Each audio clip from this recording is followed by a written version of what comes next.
श्री अकाल। कैसे हो आप लोग फ्रेंड्स? आज का वीडियो आरजू काज़मी के ऊपर होने वाला है। बेसिकली ये मौलवी और लाल मतलब पॉइंट ऑफ व्यू वीडियो है। आरजू काज़मी की भेजा fry news updates Pakistan, New Zealand और पता नहीं मौलवी वगैरह बहुत कुछ। सो इस वीडियो को आज हम लोग जानते हैं।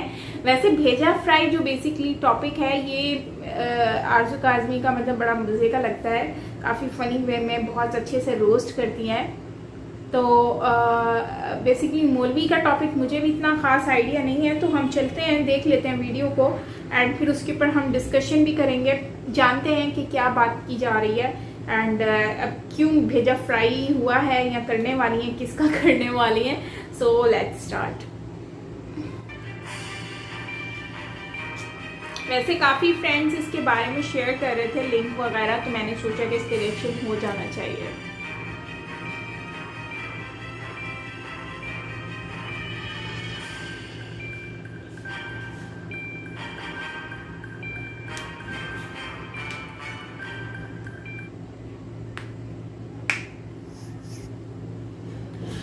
अस्सलाम वालेकुम, नमस्कार, सत श्री अकाल एंड गुड इवनिंग। कैसे हैं आप सब लोग? आई होप कि सब लोग खुश होंगे, आराम से होंगे और वीकेंड एंजॉय कर रहे होंगे।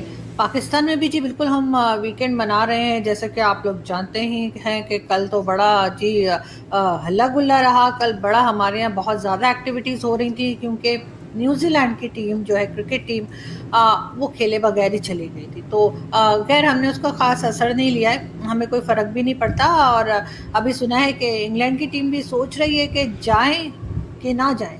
लेकिन खैर इससे पहले कि हम वीडियो में आगे बढ़े, सबसे पहले आप सबसे रिक्वेस्ट है हाथ जोड़ करके प्लीज़ प्लीज़ प्लीज़ हमारे चैनल को सब्सक्राइब करना ना भूलिएगा जिन्होंने सब्सक्राइब नहीं किया है। और जी हम आगे बढ़ते हैं और हम बात करते हैं। देखें जी, आप तो जानते ही हैं कि न्यूजीलैंड की टीम जो है वो बिना मैच खेले ही चली गई। लेकिन चाहे न्यूजीलैंड हो, चाहे कनाडा हो, चाहे अमेरिका हो, चाहे भारत हो या यूरोप हो या दुनिया के किसी भी हिस्से से लोग हमारे यहाँ आए, उनको चाहिए कि जब वो आए हैं तो फिर खेल के ही जाइए ना जी। ऐसे कैसे निकल गए आप लोग? लेकिन खैर कोई बात नहीं। लेकिन हमने ये भी सुना है कि जी वो जो कहा जा रहा था कि नहीं जी नहीं, कोई थ्रेट नहीं था, कोई धमकी नहीं आई थी, कोई खतरा नहीं था। तो फिर ये लेटर जो है, जो हमारे यहाँ की पुलिस ने, यानी जो पुलिस हम बोलते हैं, उन्होंने जो ये लेटर इशू किया था, ये जी 13 सितंबर का ये लेटर है। और यानी कि मंडे के दिन ये लेटर इशू हो गया था। तो किस लिए ये लेटर में फिर क्या कहा जा रहा है? इस लेटर में यही बताया जा रहा है कि टीम को जो यानी न्यूजीलैंड की टीम आई है क्रिकेट की, उसको खतरा है। लेकिन जी शेख रशीद साहब ने, जो हमारे इंटीरियर मिनिस्टर हैं, उन्होंने कहा कि नहीं जी ऐसी तो कोई बात ही कोई नहीं थी। उन्होंने जो है कहा कि जी ये लेटर तो हमारे पास था ही नहीं और ये लेटर तो डायरेक्टली जो है वो टीम को दे दिया गया। मतलब सर आप किस तरह के इंटीरियर मिनिस्टर हैं कि आपके होते हुए जो है इस तरह के जो वार्निंग लेटर्स होते हैं, जो किसी की जान बचाने के लेटर्स होते हैं, वो आपको नहीं मिला और डायरेक्ट न्यूजीलैंड की टीम को मिल गया। और वो जी 9-2-11 हो गए। असल में उन बेचारों को आदत नहीं है ना। अगर वो हिंदुस्तान पाकिस्तान के होते या एशिया साइड के होते, थोड़ा मतलब हमारे यहाँ की जो छोटी कंट्रीज़ हैं जिनको हम अंडर डेवलप्ड कंट्रीज़ कहते हैं, स्पेशली पाकिस्तान हो गया और इसके साथ की दूसरी बांग्लादेश, ये वो, बल्कि बांग्लादेश भी नहीं, ज़्यादा पाकिस्तान अफगानिस्तान ही को समझ लें, तो उनको आदत होती है कि जी इस तरह की थ्रेट्स आती रहती हैं, मार भी दिया जाता है, ब्लास्ट भी हो जाते हैं, गोलियां भी चल जाती हैं। लेकिन उन बेचारों को तो आदत नहीं है ना इस तरह की चीज़ों की। तो इसलिए जैसे उनको लेटर आया, हालांकि मैंने आपको कल भी बताया था, हमने उनका बड़ा ख्याल रखा, हमने उनको खिलाया पिलाया घुमाया और यकीन करें हमारा जो यानी 5 स्टार होटल में हमने उनको ठहराया था। और वहाँ का जो शेफ है वो उनके लिए ना गरम कुत्ते पका पका के पागल हो गया। हॉट डॉग्स पका पका के बेचारे का हशर हो गया। और जैसे कि हम कहते हैं कि जी हमने खिलाया भी और हमने पिलाया भी। और पिलाया का मतलब पिलाया ही है, जाहिर अल्कोहल ही हमने ऑफ़र की होगी क्योंकि जो गोरे आते हैं ना, हम उनको तो बड़े खुश दिली के सारी चीज़ें प्रोवाइड करते हैं, सारी चीज़ें ऑफ़र करते हैं। तो सब कुछ हुआ, लेकिन पता नहीं जी फिर भी वो चले गए और खेले भी नहीं है। और बड़ी अजीब सी बात है। लेकिन खैर देखते ही हैं कि जो खान साहब की बार बार स्टेटमेंट्स आती हैं, आया करती थी और अभी भी आती हैं, हम तालिबान को तस्लीम करते हैं, तालिबान को सबको मान जाना चाहिए कि तालिबान की हुकूमत है, तालिबान को फंड्स दें, तालिबान की मदद करें, हम तालिबान के साथ खड़े हैं, वगैरह वगैरह वगैरह। तो बिल्कुल जी, जब आप इस तरह के स्टेटमेंट्स देंगे और बार बार आप तालिबान के साथ खड़े हुए नज़र आएंगे, तो फिर तो यही होगा ना जो हुआ है कि वो टीम जो थी उसने मैच नहीं खेला और वो जी हो गई 9-2-11। अब जो 9-2-11 चेयरमैन साहब हैं यानी कि रमीज़ राजा साहब, वो कह रहे हैं जी मैं इस मुद्दे को लेकर इंटरनेशनल लेवल पे जाऊंगा। तो सर जाइए, आपको कौन रोक रहा है और आपकी सुन कौन रहा है? ऐसे तो आप लोग और भी बहुत से इश्यूज हैं जिसको लेकर इंटरनेशनल लेवल पे गए हैं और हर जगह आपने रोना पीटना डाला है, लेकिन हो तो कुछ नहीं सका ना। बल्कि मुझे तो लगता है कि उन्होंने वो न्यूज़ सुन ली होगी, आप इनको तो जानते ही होंगे मैडम को, सिंथिया रिची है, अमेरिकन है और कोई 12-14 साल से पाकिस्तान में रहती हैं। और कुछ दिन पहले इन्होंने एक स्टेटमेंट दिया था, ये कहीं अपने घर में कि पता नहीं बाहर कहाँ पे ये बेहोश थी और वहाँ से मिली थी, और इन्होंने कहा कि जी 2 इंडियन जासूस आए थे और इनको कुछ खिला दिया, जहर देने की कोशिश की और ये बच गई। मतलब इंडियन जासूस भी किस स्टैंडर्ड के जासूस इंडिया ने रखे हुए कि वो एक फीमेल खातून जो है यानी इनको एक ढंग का जहर भी नहीं दे पाए, और वो जहर भी यानी इससे आप अंदाज़ा लगाइए कि मोदी जी की गवर्नमेंट में भी जो है ना मिलावट वाली चीज़ें बन रही हैं। सिर्फ हमारे यहाँ नहीं है ये इशू जो है भारत का भी है कि ये भी मिलावट वाली चीज़ें लोग खा रहे हैं। इसीलिए देखें उनको जहर भी उन्होंने ऐसा दिया था कि उनको असर कोई नहीं हुआ। लेकिन हाँ, ये ज़रूर है कि हो सकता है कि खबर सुन ली हो न्यूजीलैंड की टीम ने और उसने कहा कि भाई निकलो यहाँ से, इसलिए कि जहर तो नकली हो सकता है लेकिन गोलियां और बम तो नहीं हो सकते। हालांकि हमने सिक्योरिटी बहुत ज़्यादा प्रोवाइड की थी, इतनी ज़्यादा सिक्योरिटी थी। देखिए ये पिक्चर मैं आपको दिखाती हूँ। ये होटल के बाहर जहाँ उनको ठहराया गया था 5 स्टार होटल में, उसके बाहर की पिक्चर है और देखें कितनी ज़्यादा सिक्योरिटी की गाड़ियाँ हैं यहाँ पर। और इसी तरह से मैंने सुना है 2 हेलीकॉप्टर भी जो थे वो मुसलसल चक्कर काट रहे थे। तो उन्होंने वैसे मेरे ख्याल है कुछ ओवरडोज भी हो गए होंगे। उन्होंने कहा होगा यार इतनी सिक्योरिटी रख रहे हैं, कुछ तो गड़बड़ है बॉस, तो निकलो यहाँ से।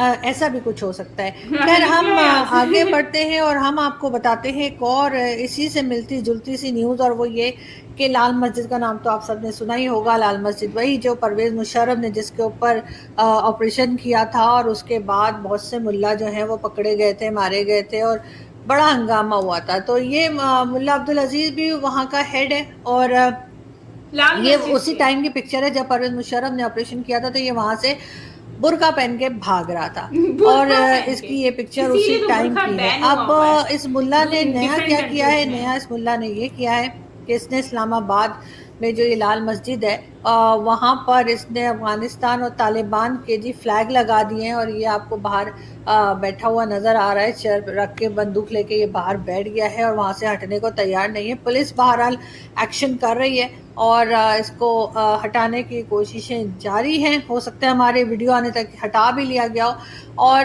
कहा जा रहा है इसको कि भाई यहाँ से हटो, लेकिन ये कह रहा है नहीं मैं नहीं हटूँगा और ना ही तालिबान के झंडे हटाऊँगा।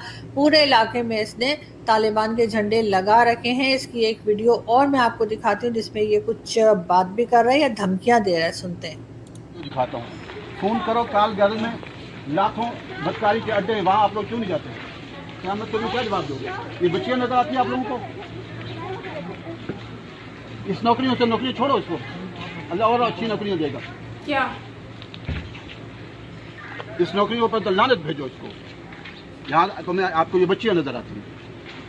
ये तो तालिबान आएंगे, पाकिस्तान के तालिबान भी आपका हशर कर देंगे इंशाल्लाह। हाथ तो लगाओ। जहाँ बच्चियाँ होती हैं वहाँ पर काम करना मतलब नहीं करो जी। ये लाल मस्जिद और मदरसा जो है सादमी ने बना रखा है और उसमें जो है ये इसी तरीके से स्टूडेंट्स लड़के लड़कियां सबको घेर के लाता है। और जब पुलिस ने हटाने की बात की तो आपने देखा कि ये किस तरह की धमकियां दे रहा था। जब ये माहौल पाकिस्तान में होगा तो भला कौन आएगा यहाँ पे कि जी हमने तो क्रिकेट खेलनी है। जाहिर है जो आपने बोया है वही आप काटेंगे। तो जो फसल आपने लगाई थी अब उसी के फल आपको मिल रहे हैं, तो फिर परेशानी किस बात की है। इसी तरह के बेशुमार मौलवी जो हैं वो मौजूद हैं और इसी तरह की बात करें, और ये तो बिल्कुल मेन सिटी इस्लामाबाद जो कैपिटल है वहाँ पे है। वज़ीर आज़म इमरान खान साहब जी ताजिकिस्तान गए थे और आप जानते ही हैं कि वहाँ पे जब उन्होंने भाषण दिया तो हमने तो कुछ नहीं किया, लेकिन उनके साथ जो मिनिस्टर गए थे फवाद चौधरी साहब, उनको नींद आ गई। दिखाती हूँ मैं पिक्चर आपको। उसको नींद आ गई। ये देखिए, एक पिक्चर ये है फवाद चौधरी साहब की, फिर एक ये है, ये देखिए, और ये देखिए। तो बिल्कुल खान साहब इतनी इंटरेस्टिंग किस्म की स्पीच दे रहे थे कि फवाद चौधरी साहब ने सोचा कि मैं थोड़ा सा सो लूँ तो ही बेटर है। खैर, हम एक और वीडियो देखते हैं और फिर हम आपसे बात करते हैं। लेकिन ये भी इमरान खान साहब के जो है टूर की है और विजिट की, और वहाँ पे वो जो है बिजनेस कम्युनिटी से बात कर रहे थे, और वहाँ पे एक पाकिस्तानी बिजनेसमैन भी थे। तो देखते हैं वो उन्होंने खान साहब को क्या कहा और जवाब में खान साहब ने क्या कहा। कहता है कि कुछ अपने दिल पे भी जख्म खाओ, कुछ अपने दिल पे भी जख्म खाओ। पाकिस्तान कह रहा है कुछ अपने दिल पे भी जख्म खाओ, मेरे लहू की बहार कब तक, मुझे सहारा बनाने वालों, मैं लड़खड़ाया तो क्या करोगे।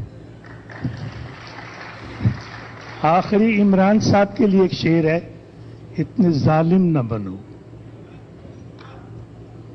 इमरान भाई आपके लिए, आप तो अब एक कैदी हो गए, जब कंटेनर पे थे तो जबरदस्त थे, तो अब तो पता नहीं किन के चक्करों में आप आ गए।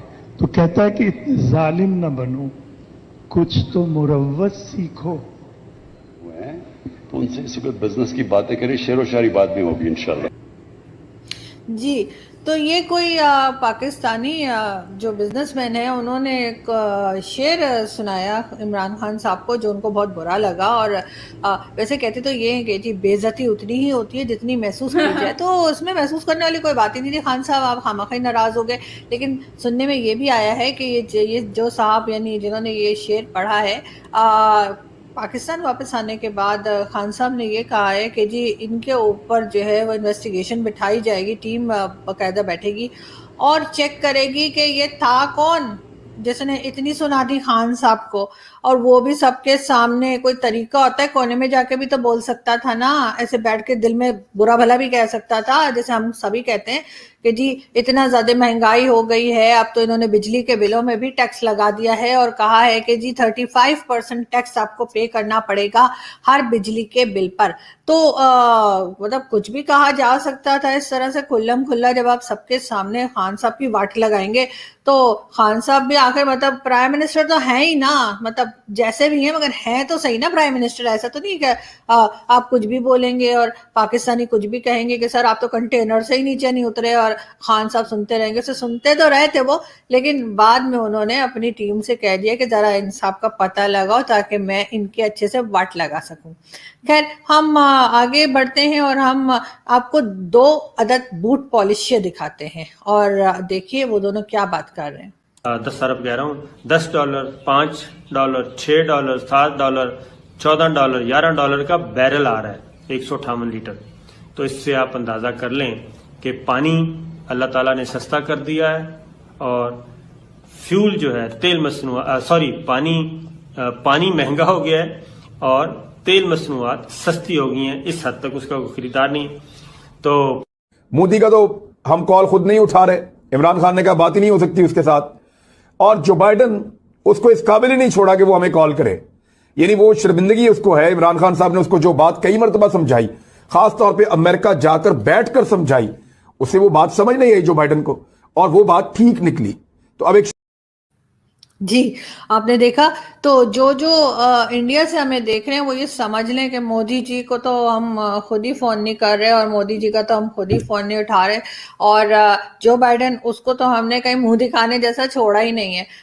ये बात ये 2 बूट पॉलिशिया बता रहे थे, और आपको ये भी बता रहे थे कि जी पानी कितना सस्ता हो गया है, फ्यूल कितना सस्ता हो गया है, और यहाँ पर जी दूध और शहद की नहरें बह रही हैं और लोग बड़े खुश हैं। और लोगों को लग रहा है कि आगे 20 साल और इमरान खान साहब की गवर्नमेंट अगर रह गई तो हमारा हाल भी जो है वो अफगानिस्तान से कम नहीं होगा। ये मेरा सोचना है, हो सकता है दूसरे और तरह से सोचते हो, लेकिन मेरा मानना है कि इस तरह से भी कुछ चेंज आ सकता है और मेरे ख्याल है कोई हर्ज नहीं है।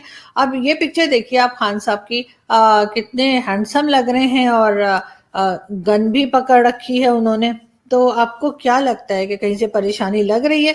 बिल्कुल भी नहीं। और जी रुपए की कीमत गिरती चली जा रही है पाकिस्तान में और उसके ऊपर यूथियास बड़े खुश हैं और तरह तरह की बातें कर रहे हैं वो आकर। उनका ख्याल है कि नहीं जी कोई परेशानी की बात नहीं है, और जैसे इमरान खान साहब कहते हैं कि घबराना नहीं है, तो कुछ इसी तरह का घबराना नहीं है वाला सीन मुझे लगता है। और हो सकता है कि जो न्यूजीलैंड की टीम आई थी उसको भी कुछ ऐसा कुछ कहा गया हो कि घबराना नहीं है। एक चीज और इमरान खान साहब जो हमारे प्राइम मिनिस्टर हैं आजकल बहुत ज्यादा कहते हैं, और वो ये कि जी हमारा मुल्क यानी पाकिस्तान जो है ऊपर की तरफ जा रहा है, पाकिस्तान ऊपर जा रहा है। तो हो सकता है कि उन्होंने किसी से ट्रांसलेशन करवाई हो न्यूजीलैंड की टीम ने कि जी ये ऊपर जाने का क्या मतलब है, तो उसने कुछ और मतलब बता दिया हो जिससे उन्होंने पूछा हो, और फिर उन्होंने सोचा हो कि ऐसा ना हो कि मुल्क के साथ साथ हम भी ऊपर ही चले जाएं, तो इसलिए उन्होंने सोचा होगा कि दौड़ जाना ज्यादा बेहतर है। तो उन्होंने जो है वो फौरन के फौरन अपना सामान पैक किए, और मैंने सुना है कि जाते हुए वो होटल का भी कुछ सामान ले गए, कोई 1-2 गिलास और चम्मच कम है। हमारे साथ तो इसी तरह होता है जी। अभी हमारे न्यूजीलैंड की टीम आई है तो हमारे होटल से 2-3 गिलास और चम्मच और प्लेट गायब है, और उससे पहले वो सनी देओल जी आए थे और वो हैंडपंप उखाड़ के ले गए थे, ना उन्होंने वापस किया है, और मुझे लगता है कि ये न्यूजीलैंड वाले भी कुछ वापस नहीं करेंगे सामान जो ले गए। लेकिन कोई बात नहीं, बड़े बड़े देशों में ऐसी छोटी छोटी बातें होती रहती हैं, ये तो आप लोग जानते ही हैं। खैर हम आगे बढ़ते हैं और हम आपको जी ये भी बताते चलें कि ये साहब जो है इनका नाम है जी शहरियार आफरीदी। ये हमारे जी मिनिस्टर हैं और इमरान खान साहब की पार्टी के, और अभी रिसेंटली ये न्यूयॉर्क गए थे, वहां एयरपोर्ट पे इनको रोक लिया गया। अच्छी खासी इज्जत की गई इनकी। उसके बाद सुना बड़े टफ किस्म के क्वेश्चन भी किए इनसे, और जिसमें ये फेल हो गए। उन्होंने फिर इससे पहले कि वो छितरौल शुरू होती इनकी, इन्होंने एम्बेसडर को फ़ोन कर दिया वहाँ पे, और फिर एम्बेसडर की गारंटी पे इनको छोड़ दिया गया। उन्होंने कहा ठीक है जाइए फिर आप, यही हो सकता है। तो लेकिन ये वही साहब हैं जो अक्सर कहते रहते हैं ना, मैंने जान तो ऊपर वाले को देनी है, जान अल्लाह को देनी है, और उसके बाद फुल स्पीड से झूठ बोलते हैं। तो बिल्कुल जी इसी तरह के मिनिस्टर्स आपको हमारे यहाँ मिलेंगे और इसी तरह के बहुत ज़बरदस्त किस्म के लोग आपको दिखाई देंगे। तो हम जी बात करते हैं, ये देखिए ये फिल्म शोले का, आपको बहुत से लोग ये समझेंगे शायद ये फिल्म शोले का सीन है। जी नहीं, ऐसी कोई बात नहीं है। ना तो इस तरफ आपको अमिताभ बच्चन बैठे नजर आ रहे हैं और ना ही दूसरी तरफ मौसी है। ये हरगिज फिल्म शोले का सीन नहीं है। ये उस वक्त की पिक्चर है जब इमरान खान साहब जो हैं वो न्यूजीलैंड की जो प्राइम मिनिस्टर हैं उनको समझा रहे थे कि पाकिस्तान एक महफूज कंट्री है, बहुत सेफ है, यहाँ पे किसी को किसी किस्म का कोई खतरा नहीं है। तो आप अपनी टीम से कहिए कि प्लीज वो ना जाए और यहाँ पे क्रिकेट खेले। लेकिन मुझे मालूम है बहुत से हमारे ऐसे लोग हैं जो पाकिस्तान के लिए नेगेटिव ही सोचते हैं, वो जरूर ये कहेंगे कि नहीं ये फिल्म शोले का सीन है, जबकि ये फिल्म शोले का सीन नहीं है। खैर हम आगे चलते हैं, हम आपको एक और वीडियो दिखा। जी देखा आपने किस तरह से खान साहब जो है कितनी जबरदस्त बात करते हैं। असल में वो खुद क्रिकेटर है ना, वो हर बात को समझते हैं, इसलिए उन्होंने ये बात कही। लेकिन साथ के साथ हम ये भी देख रहे हैं कि जी अभी इंग्लैंड की टीम भी जो है वो भी एक बार फिर सोचने के ऊपर चली गई है, और वो उन्होंने कहा है कि जी वो 1-2 दिन में बताएंगे कि उन्होंने जो है वो हमारे यहाँ विजिट करने आना है या नहीं। आना है तो आओ, नहीं आना तो मत आओ, हमें तो कोई फर्क पड़ता नहीं है। हमारे यहाँ तो 22 करोड़ की आबादी है हमारी, बल्कि उससे भी ज्यादा शायद अभी तक हो गई होगी। और हाँ, हमारे लिए क्या मुश्किल है कि हम 11 लोगों की टीम और खड़ी कर लें सामने और हम आपस में खेल लेंगे। ऐसी क्या कौन सी बड़ी बात है, क्रिकेट ही तो खेलनी है ना। ऐसा अजीब अजीब लोग बातें करते हैं। ऐसे कल मुझे एक साहब ने कहा कि जी आपके इयरिंग जो है ना वो नहीं पहने थे, आपके इयरिंग नजर नहीं आ रहे थे। तो जी मैंने पहने ही नहीं थे तो नजर क्या आएंगे। और इतनी कल टेंशन थी, न्यूजीलैंड की टीम वापस चली गई, हम लोग कितना दुख में थे, आपको इयरिंग की पड़ी हुई है। वैसे मैं भूल गई थी पहनना मैंने आज पहन लिए, देखिए ना। तो खैर छोटे छोटे, मैं तो बिल्कुल आपको पता है कि मैं सिर्फ जो न्यूज होती है उसी के ऊपर रहती हूँ, मैं पर्सनल बातें बिल्कुल नहीं करती और ना ही मुझे पसंद है। तो आप लोग जो है अब अपना बहुत सारा ख्याल रखिएगा। लेकिन हाँ, वो मैंने गोपिका बहू तो आप लोगों ने देखा ही होगा, शायद जो इंडियंस हैं उन्होंने तो जरूर ही देखा होगा। पता नहीं उस ड्रामे का क्या नाम है, लेकिन आया करता उसके एक पैरोडी बड़ी जबरदस्त किसी ने बनाई थी। मैं वीकेंड है तो चले हंसते मुस्कुराते हुए जाते हैं, वो भी आपको दिखाती हूँ। नई कोकिला मोटा भाभी दूसरों के मामले में टांग अड़ाने से पहले अपनी गिरबान में झांक कर देखिए।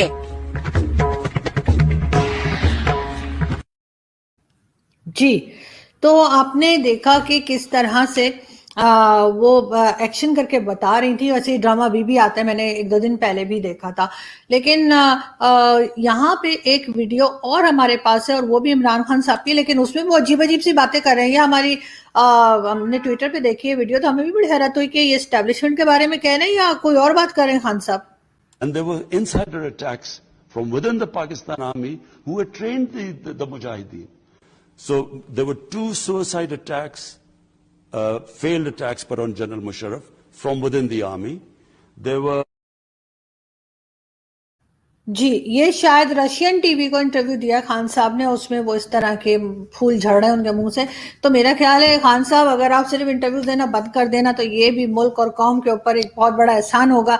कम से कम हमारे पोल तो नहीं खुलेंगे ना। वैसे तो खैर सबको पता ही है, इससे पहले भी आपको याद है आपने कहा था 40,000 से ज्यादा आपने फरमाया था कि हमारे पास 40,000 से ज्यादा जो है वो टेररिस्ट हैं मुल्क के अंदर। कभी आप कुछ कह देते हैं, कभी कुछ कह देते हैं, और उसके बाद जो है ये कहा जाता है कि नहीं जी वो जरा जल्दी में थे। फिर अभी रिसेंटली आपने हक्कानी ग्रुप के बारे में भी इंकिशाफ किया, उसके बाद हक्कानी वाले भी जो है ना वो बेचारे बैठे हुए हैं और सोच रहे हैं कि कहाँ जाएं और कहाँ जाके वो अपनी डिटेल्स निकालें कि असल में वो लोग हैं कौन।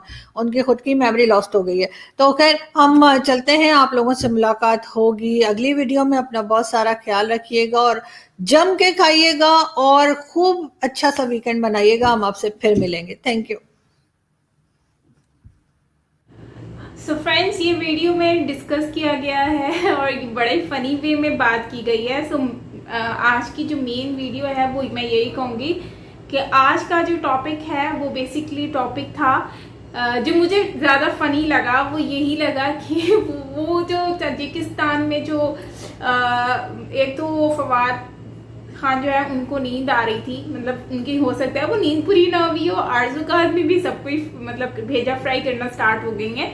बट यार वो हो सकता है पूरी रात सोया ना, वो सोच रहा हो क्या स्पीच दूं क्या स्पीच दूं, हो सकता है ऐसा भी हुआ। एनीवेज नींद पूरी करके आना चाहिए। पूरे कैमरे फॉलो कर रहे होते हैं, पूरी इंटरनेशनल मीडिया यहाँ पर आई हुई है। आपका प्राइम मिनिस्टर जो है वो यहाँ पर एक स्पीच दे रहा है और आप वहाँ पर सोकर अपनी जो है वो एक क्या मैसेज दे रहे हैं कि आप कितने इनएक्टिव हैं। एंड ऑल्सो जो उन्होंने जो कहा एक शायरी में उन्होंने कहा कि कंटेनर पे आप थे तो ठीक थे, आप जब हुकूमत में आए तो आप बहुत ज़्यादा जालिम हो गए और आप मतलब इमरान खान को ये बात इतनी बुरी लगी। लेकिन आजकल हर कोई यही सोचता है और हर किसी का यही सवाल है कि वाई इमरान खान एक उस टाइम पर जो है वो कंटेनर पर तो बहुत बड़े फैसले होते थे, बहुत बड़ी बातें होती थी, लोगों में एक तब्दीली का जोश था। लेकिन अब वो जोश कहाँ गया, वो कहाँ चले गए वो सारे जोश जो कि पहले हुआ करते थे। तो ये सारी चीज़ें जो कि हमें देखने को मिली। एंड अब उनके ऊपर केस होता है या क्या होता है मुझे नहीं पता, लेकिन इमरान खान को ये बात बहुत बुरी लगी है तो यकीनन उन पर कुछ ना कुछ तो एक्शन दिया ही जाएगा। और हो सकता है कि पाकिस्तान में उनको बैन कर दिया जाए या कोई भी रीज़न उस पर हो सकता है। हर किसी को राइट है बोलने का, लेकिन उन्होंने जिससे बोला है वो भाई बड़ी जिगरी की बात है, बहुत बड़ी बात है। और उन्होंने जिस तरह से ये बात कही है दाद देनी पड़ेगी। लेकिन उसके बाद एक और चीज़ है कि इमरान खान भी सोच रहे होंगे कि ये मेरे साथ हो क्या गया है ना, बोल रहे होंगे मेरे साथ क्या हो गया, ये क्या हो गया, वाह वाह करते करते अचानक से गाड़ी ऐसे हो गई। एनीवेज वो जो मौलाना है मौलवी, उन्होंने जो झंडे लगा के और शरिया लॉ की बात कर रहे हैं पाकिस्तान में, तो आरजू काज़मी कह रही है जैसा बोया वैसा पाओगे। तो बिल्कुल सही कह रही है, जैसा बोया है वैसा ही पाएंगे, क्योंकि जो इन्होंने किया है वही इन लोगों को रिटर्न में मिल रहा है। शरिया लॉ, अफगानिस्तान में शौक था ना बहुत ज़्यादा कि वहाँ पर शरिया लॉ आए, वहाँ के लोगों का दिल दुखाया। आज पहले वो जश्न मना रहे थे पाकिस्तानी, उनके ऊपर सोशल मीडिया पे आपको खुशियाँ नज़र आ रही थी, लेकिन अभी वही खुशियाँ गम में नजर आ रही है जब न्यूजीलैंड की टीम पाकिस्तान से बाहर चली गई, इतनी सिक्योरिटी के बाद भी इंटरनेशनल लेवल पर जब इनका मजाक बन रहा है।